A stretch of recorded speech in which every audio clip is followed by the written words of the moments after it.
Então vamos dar início à leitura. O Espírito Santo de Deus, parte 43. O Espírito Santo nos ajuda a permanecer onde Deus quer. Sem Ele, podemos nos desviar dos planos do Senhor.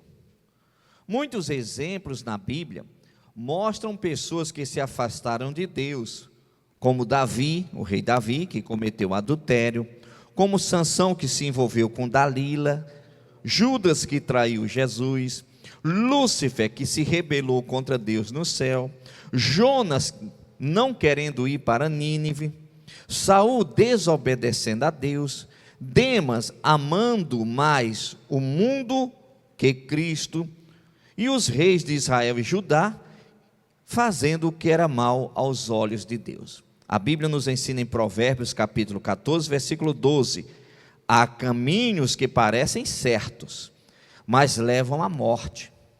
Então nós podemos observar, quando nós estudamos a Bíblia Sagrada, pessoas que Deus chamou, pessoas que Deus deu a oportunidade, e que não tratavam elas como privilegiadas, e que essas pessoas jogaram fora essas oportunidades. Vamos analisar o caso de Lúcifer. Lúcifer, ele era um anjo de luz, ele habitava com Deus nos céus, só que em determinado momento, ele resolveu se rebelar contra Deus, ou seja, ele começou a conduzir a vida espiritual dele, ferindo princípios de Deus. Como consequência, por toda uma eternidade, está condenado, sentenciado ao inferno. Nós encontramos os casos, se você ler as histórias dos reis de Israel, os reis de Judá, quase em toda a totalidade, irmãos, quase, eram pessoas más, pessoas perversas, pessoas que rejeitavam a Deus. Teve poucas exceções.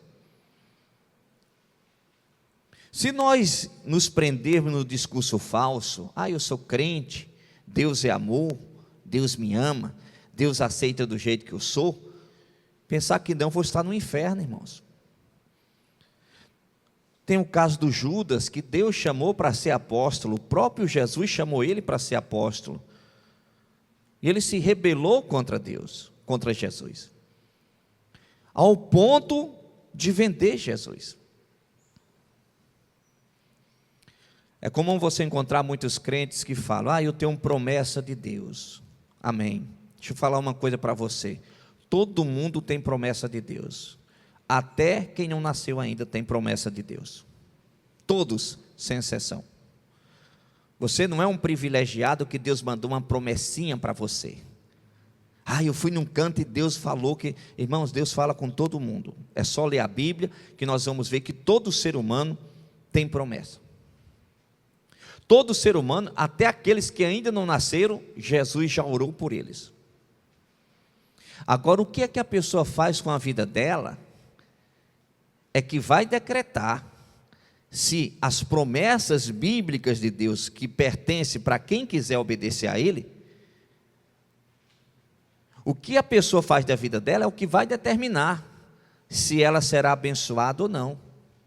São as escolhas que ela toma na vida. Ou você acha que um determinado dia você vai num culto e Deus chega para você e lança uma promessa, pronto, aí você começa a fazer tudo errado. Não, Deus falou, vai ter que cumprir. Não, irmãos, tem muitas coisas que Deus fala e não vai acontecer. Mas por quê? Porque Deus fala, e aquilo que Deus fala tem uma regra a seguir, e quando Deus fala e você não segue a regra, aquela promessa boa não acontece. Eu posso citar o exemplo da salvação. A promessa da salvação é para todos. Cristo morreu por todos. Todo mundo vai para o céu? Não. Então o povo de Deus, irmãos, precisa tirar as escamas dos olhos, entender que nós estamos aqui na terra, mas é que a nossa batalha, ela é espiritual, é a nossa salvação que está em jogo, que não dá para seguir Deus de qualquer jeito, não dá para obedecer pequenos trechos da Bíblia e outro não. Porque pensar que não, irmãos, vai acordar no inferno. E muita gente, no dia do juízo final, você pode ter certeza, muitos pastores, muitos obreiros, muitos fazedores da obra de Deus irão acordar no inferno. Por quê? Porque se prenderam a um título, se prenderam em uma posição que tinha e começaram a achar que eram privilegiadas.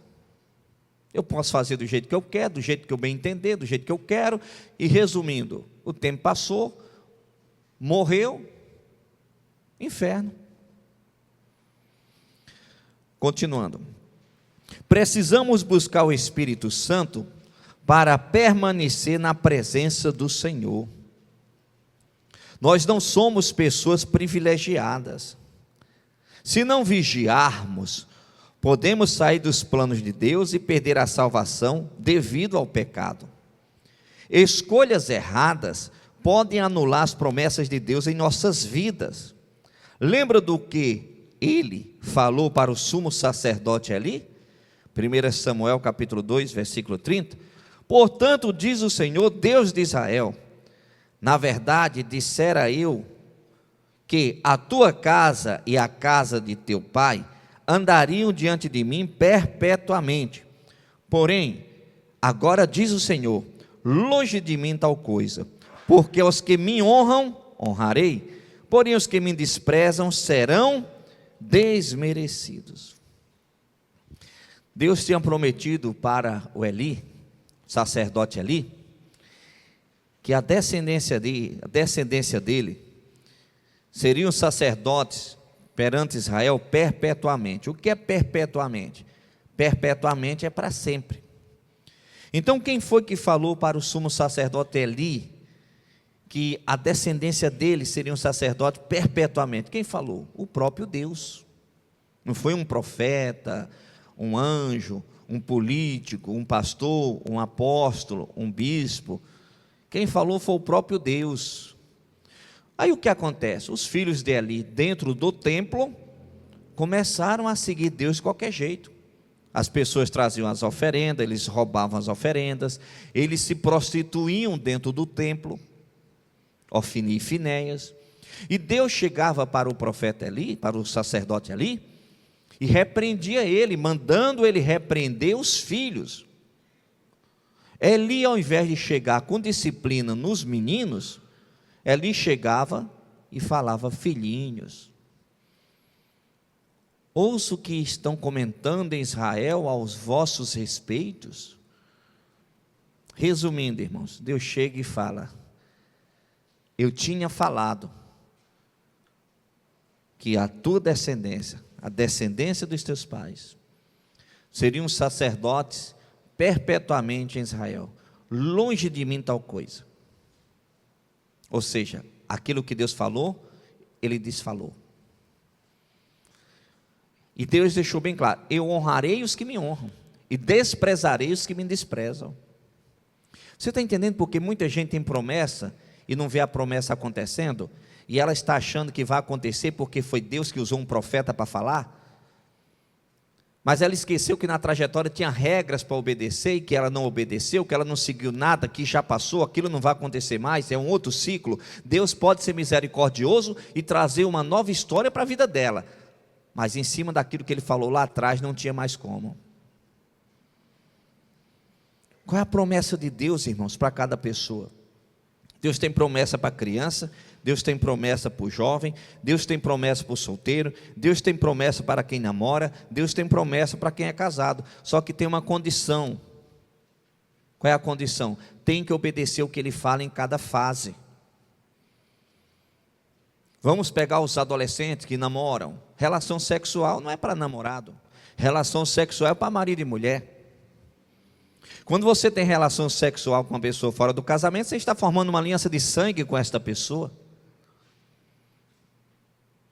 Ou seja, aí fazem tudo errado, irmãos, sabe? Vão se prostituindo. Ah, mas um dia eu fui na igreja e o profeta estendeu o dedo para mim e falou que algo grande ia acontecer na minha vida. E eu estou esperando esse algo grande. Há quanto tempo? Há 30 anos.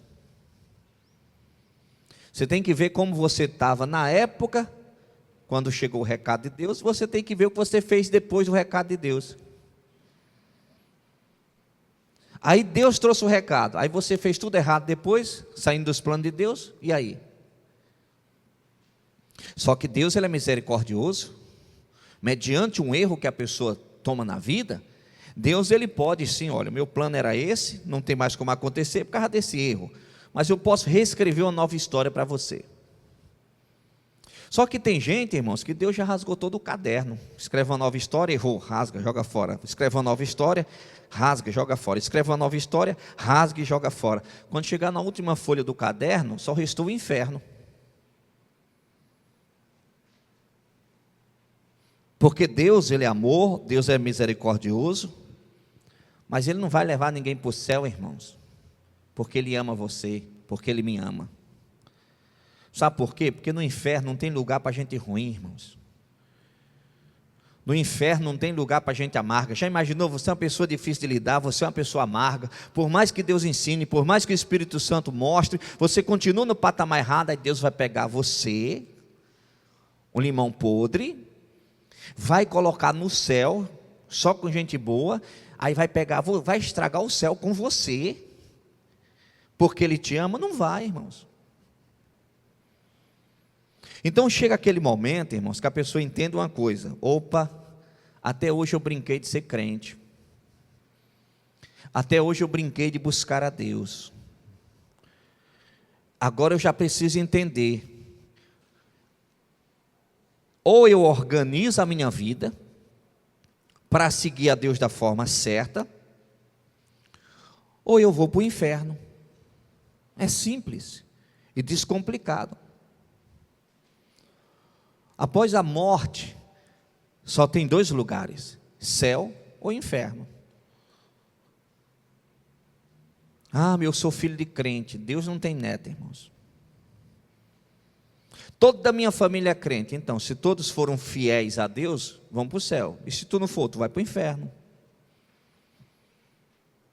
Ou você acha que Deus vai passar a mão na sua cabeça por causa do teu gênio, porque você é assim, eu sou assim, e Deus me entende? Entende não, irmãos. Não entende não. Continuando. Na realidade, uma pessoa vazia do Espírito Santo de Deus, se não vigiar, pode perder a promessa de Deus para a sua vida. Vamos lá, Deus tem promessa para todo mundo. Promessa de prosperidade, né? Geralmente crente gosta muito, né? Promessa de prosperidade. Uma grande porta vai se abrir na sua vida. Só que o mesmo Deus, irmãos, que lança a promessa da prosperidade, Ele passa algumas regras. Vamos dar sequência. O mesmo Deus que promete a prosperidade, Ele fala que quem não quer trabalhar, também não coma. 2 Tessalonicenses 3,10. Ah, Deus é prosperidade. Deus fala prosperidade, mas Ele vem e fala para o preguiçoso: tu não quer trabalhar? Não, não quero, então tu também não coma. Sabe o que é isso? Ah, mas eu tenho a promessa da prosperidade. Não vai acontecer nada. O mesmo Deus que promete a prosperidade, manda o preguiçoso ir aprender com as formigas, observando os seus caminhos. Provérbios 6,6. Você sabe o que é, irmãos? Deus chegar e falar: você não quer trabalhar, então não coma. Sabe o que significa? Que tem gente que você tem que deixar passar fome. Mas Deus não vem e fala para ajudar os necessitados? Sim, mas é com sabedoria, é com discernimento. Porque tem gente, se você der para ela uma cesta básica por mês, ela se acomoda naquela cesta básica, ela não vai fazer mais nada. Por quê? Porque ela tem uma cesta básica para comer. Então, por amor àquela pessoa, para o bem daquela pessoa, a pessoa não dá a cesta básica. Porque quando as tripas começar a dar nó, aí a pessoa se obriga a vencer a preguiça e procurar fazer alguma coisa. Não, eu fui no culto e o profeta estava profetizando que Deus ia prosperar, que não sei o que, não sei o que. Se não fizer a sua parte, meu irmão, se não for para o sol ralar, se não for correr na vida, Não consegue. Continuando. Quando Deus lança a promessa em nossas vidas, se não fizermos a nossa parte, não irá acontecer nada que Ele falou. Deus lança também promessa de salvação, correto? Crê no Senhor Jesus Cristo, será salvo tu e a tua casa, né? Aqueles que vêm a mim, de maneira alguma lançarei fora. Vinde do jeito que estais, mas não é permaneça do jeito que estais. Vinde do jeito que estais. 1000 cai ao teu lado, 10.000 à tua direita, mas tu não serás atingido. É promessa de livramento. Só que esse mesmo Deus que apresenta a promessa da salvação, Ele começa a falar algumas regras. Olha o que está escrito aqui. Não é à toa que Deus fala, porque muitos são chamados, mas poucos escolhidos. Mateus 22, 14. Então Deus já começa falando. Muitos serão chamados. Começou a peneira. Começou a peneirar. Poucos são escolhidos. Mas por que são poucos escolhidos? É porque Deus olha assim e fala, eu gostei de você não, de você eu gostei, de você eu gostei, de você eu não gostei, não. Porque Ele chama a todos e lança as regras. Promessa para a prosperidade, lança as regras. Promessa para a saúde, lança as regras. Promessa de casamento feliz, lança as regras. Promessa de salvação, lança as regras. Então, quando Ele começa a lançar as regras, as pessoas vão se prendendo somente naquela parte inicial do versículo. Vinde do jeito que estais. Aí ela acha que pode continuar com aquela prática errada. Não, meu Deus me entende. Não, se der certo, no final de 2030 eu caso. Está no pecado hoje, está em fornicação hoje, está planejando 2030, não sabe nem se vai viver amanhã, está planejando 2030, então meu Deus me entende, não, deixa que com Deus eu me entendo. Então Deus lança a promessa, e ao lançar as promessas as pessoas vão rejeitando. Então aqueles muitos chamados, finalizam em poucos, e o resto, tudo no inferno. Não, mas eu sou filhinho paparicado de Deus.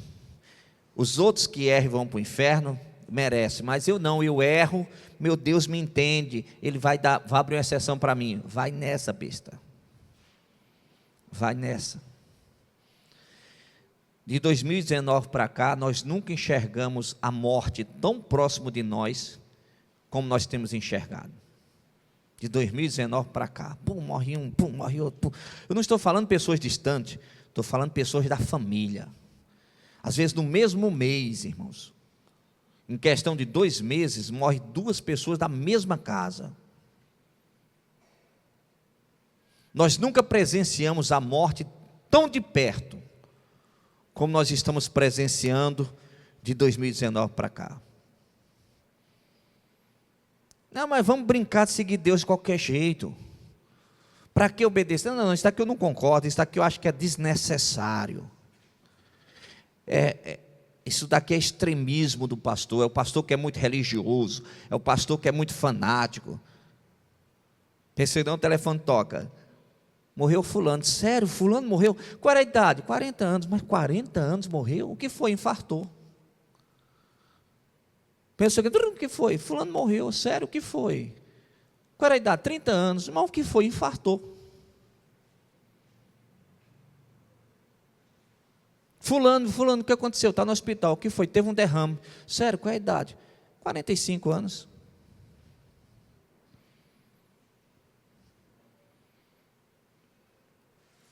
E as pessoas não estão notando, irmãos.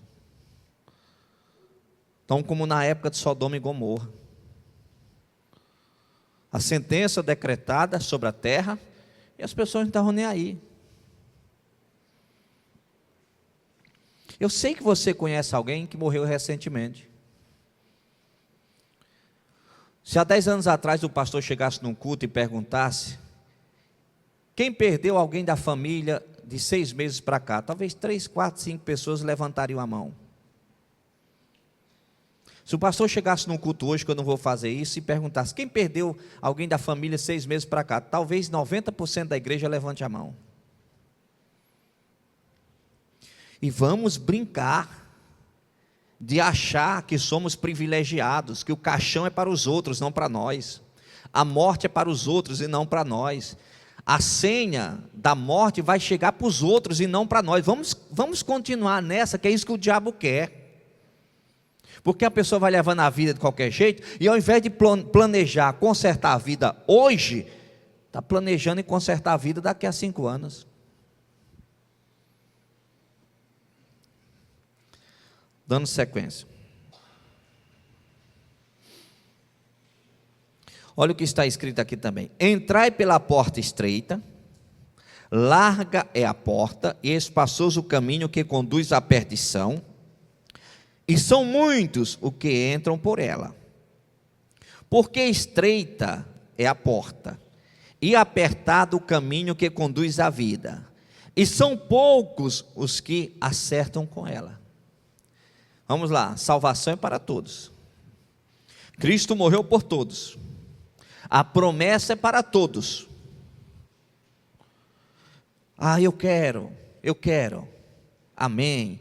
Aí Deus vem e fala, agora cuidado, que existe uma porta larga. Existe um caminho largo. Que esta porta larga e esse caminho largo te leva para a perdição. Existe uma porta estreita e um caminho apertado. Essa porta estreita te leva para a vida eterna. Aí vamos lá, aí deixa eu olhar aqui o cardápio da porta estreita e o cardápio da porta larga. A porta larga eu posso beber, fumar, me prostituir, meu corpo, minhas regras, a vida é minha, eu faço o que eu quero, para que andar em santidade. Aí do outro lado, porta estreita, não pode isso, não pode isso, não pode isso, não pode isso, não pode isso, não pode isso. Deus, eu quero a porta estreita, só que as minhas práticas estão na porta larga. Isso é o falso crente. Ele fala que aceita Cristo, ele fala que quer ir para o céu, ele fala que ama a Deus, só que ele está na porta larga. E não está entendendo que ele tem que sair da porta larga, porque enquanto está vivo, tem esperança. Se sair da porta larga e realmente entrar na porta estreita, aí é que ganha a salvação. É sério, irmãos. Irmãos, o diabo está enganando muita gente. Muitos crentes, sabe, estão deixando de levar Deus a sério. E um dos sinais que as pessoas não estão levando Deus a sério é que elas não levam a igreja a sério. É um dos sinais. Quando você vê as pessoas congregando quando dá certo, eu vou de 3 em 3 meses, não está levando Deus a sério. Não, pastor, minha vida é corrida. Então Deus vai ter que abrir exceção para você e você não morrer nunca. Talvez você seja uma pessoa privilegiada. Deus vai ter que não deixar você morrer, porque se você morrer, pronto, aí a sua vida, pronto, o mundo para. Vai mexer com as placas tectônicas, se você morrer. Não, você não pode ter um derrame. Se você tivesse se ausentar e ficar dentro do hospital, pronto, o mundo vai parar, Manaus vai afundar. Isso é cegueira espiritual, irmãos. Estamos de passagem e somos peças de reposição. Qualquer momento, Deus tira nós, põe outro no lugar. É assim que funciona. Não, eu não congrego porque eu não tenho um tempo. Então você virou escravo? Está no Egito?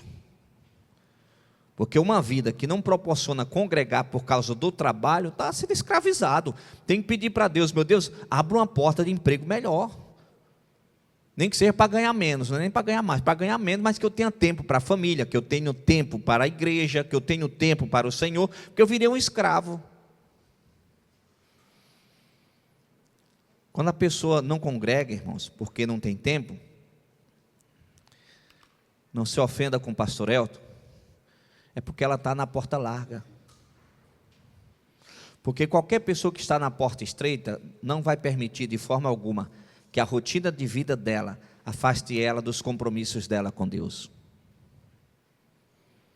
Agora, quando a pessoa está na porta larga, aí ela acha que a vida dela é justificável para não ter compromisso com Deus.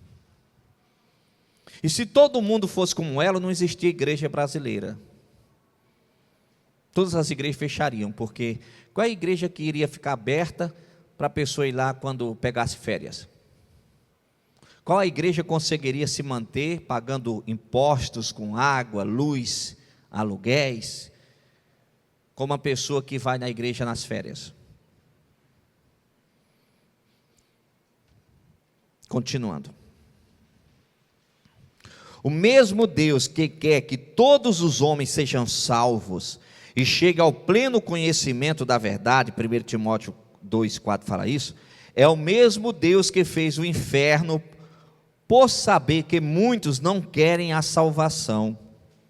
O inferno foi feito para colocar os demônios e as pessoas que rejeitam a misericórdia de Deus e permanecem na prática do pecado. Vejamos quais práticas. 1 Coríntios 6,10, não erreis, nem os devassos, nem os idólatras, nem os adúlteros, nem os efeminados, nem os sodomitas, nem os ladrões, nem os avarentos, nem os bêbados, nem os maldizentes, nem os roubadores herdarão o reino dos céus. Eu não vou explicar cada um deles, que demora muito. Depois você pode até em casa pesquisar sobre cada um deles. Até porque aqui eu já fiz estudos sobre cada um deles separado. Gálatas 5, 19 e 21 ao 21.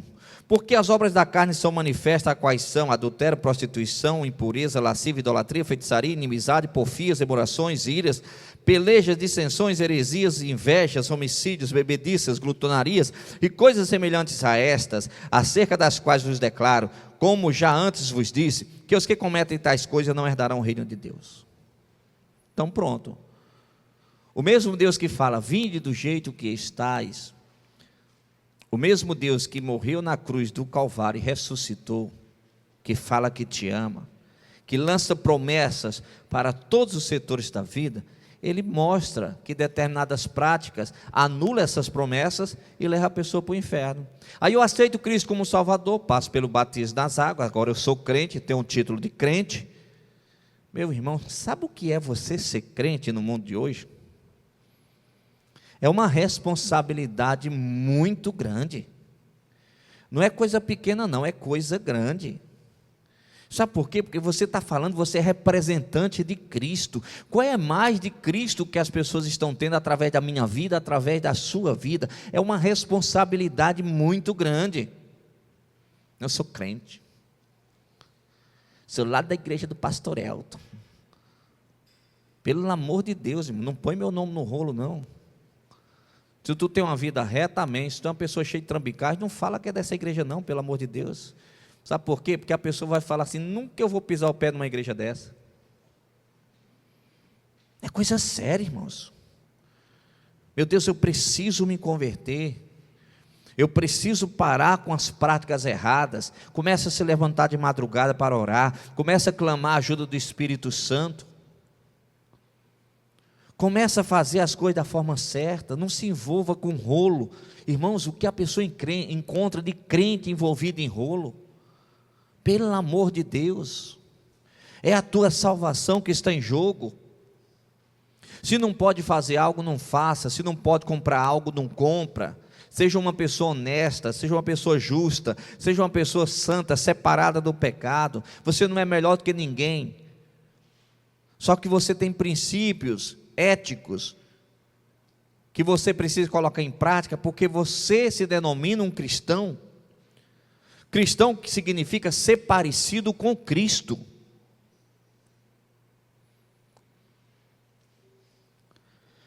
Na realidade, a única forma das promessas de Deus se cumprirem em nossas vidas é se seguirmos o que está escrito no Salmo 111, versículo 10, que diz: o temor do Senhor é o princípio da sabedoria. Todos os que cumprem os seus preceitos revelam bom senso. Ele será louvado para sempre. Só iremos conseguir colocar em prática essa passagem bíblica com a ajuda do Espírito Santo. Sem o Espírito Santo, não iremos conseguir.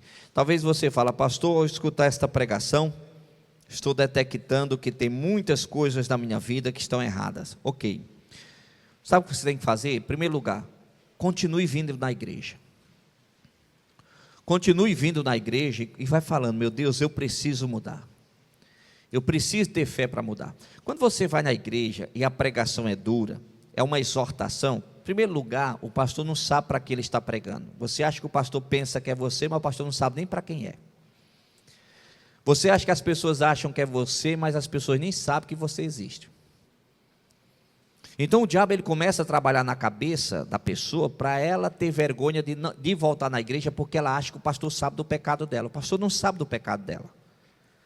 Então, se naquela igreja a pregação mostrou que ela está errada e ela sente que Deus está falando com ela, mostrando o seu erro, ela tem que retornar mais vezes nessa igreja para ouvir a pregação.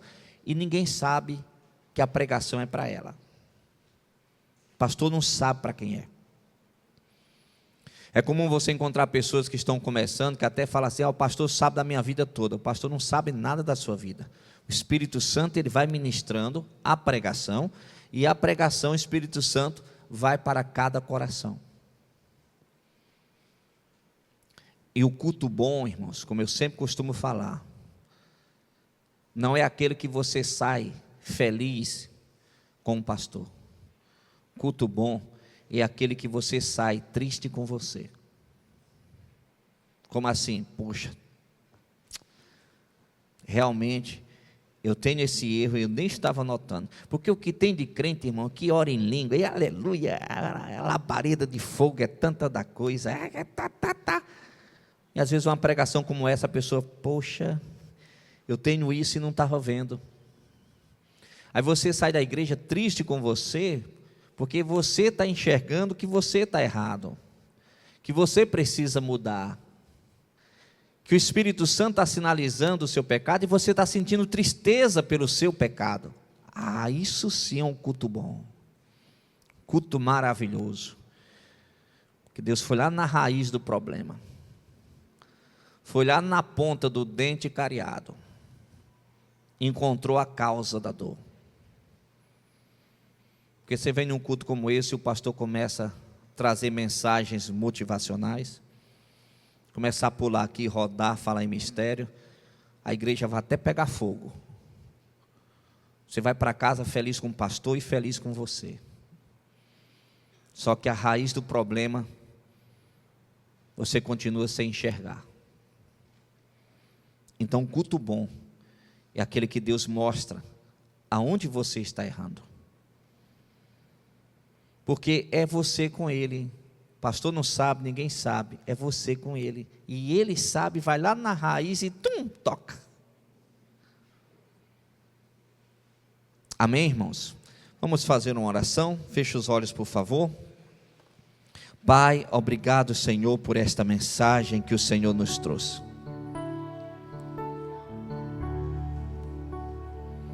Que o Senhor, meu Deus, possa abençoar cada pessoa. Que o Senhor Espírito Santo possa ter ministrado aos nossos corações. Não somos privilegiados. O inferno está disponível também para nós. Nós não somos os filhinhos queridos de Papai do Céu, onde erramos e Ele vem e passa a mão na nossa cabeça. Não. Ele tem um inferno aceso, que o fogo nunca se apaga, o bicho nunca morre, preparado para nós, se nós permanecermos no erro. Agora, se nós renunciarmos o erro, aí sim, ele tem um céu preparado para nós. Espírito Santo, produza fé em cada coração, produza avivamento em cada coração, produza temor em cada coração. Pai, isso é que eu te peço, em nome de Jesus Cristo, para a tua glória. Amém. E você que crê, Aplauda o Senhor Jesus Cristo bem forte, que Ele merece.